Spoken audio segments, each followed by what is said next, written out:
Iran যেন কোনোভাবেই পারমাণবিক অস্ত্র তৈরি করতে না পারে তা নিশ্চিত করতে আবারও কঠোর হচ্ছে যুক্তরাষ্ট্র। তেহরানের অর্থনীতির সব পথ বন্ধ করতে এরই মধ্যে অপারেশন ইকোনমিক আউটকাস্ট নামে নিষেধাজ্ঞার কথা জানিয়েছে ট্রাম্প প্রশাসন। মার্কিন প্রেসিডেন্ট কূটনৈতিক সমাধান চাইলেও লক্ষ্য অর্জনে যেকোনো পদক্ষেপ নিতে প্রস্তুত বলে সতর্ক করেছে ওয়াশিংটন। ইরানের প্রেসিডেন্ট মাসুদ পেজেশকিয়ান আত্মসমর্পণের যেকোনো ধারণাকে দৃঢ়ভাবে প্রত্যাখ্যান করেছেন। তিনি বলেন, ইরানি জনগণের মধ্যে বিভেদ ও অনৈক্য সৃষ্টির জন্য নেওয়া ট্রাম্পের পরিকল্পনা সফল হতে দেয়া হবে না। একই সঙ্গে যুদ্ধ শেষ করা এবং ঐক্য রক্ষা করা সরকারের অগ্রাধিকার বলেও জানান পেজেশকিয়ান।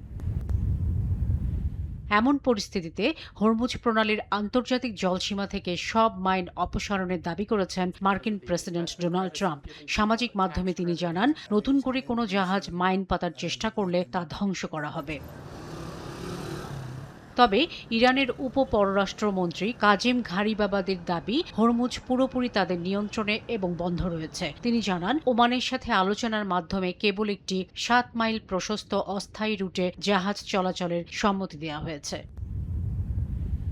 চলমান এই উত্তেজনার মধ্যেই মধ্যস্থতাকারী হিসেবে কাজ করছে পাকিস্তান। দেশটির সেনাপ্রধান আসিম মুনির মার্কিন বার্তা নিয়ে তেহরান সফর করেছেন। পাকিস্তানের মাধ্যমে যুক্তরাষ্ট্রের কাছে নিজেদের শর্তের কথা পৌঁছে দিয়েছে বলে নিশ্চিত করেছে ইরান। শাফিনা সুলতানা, সময় সংবাদ।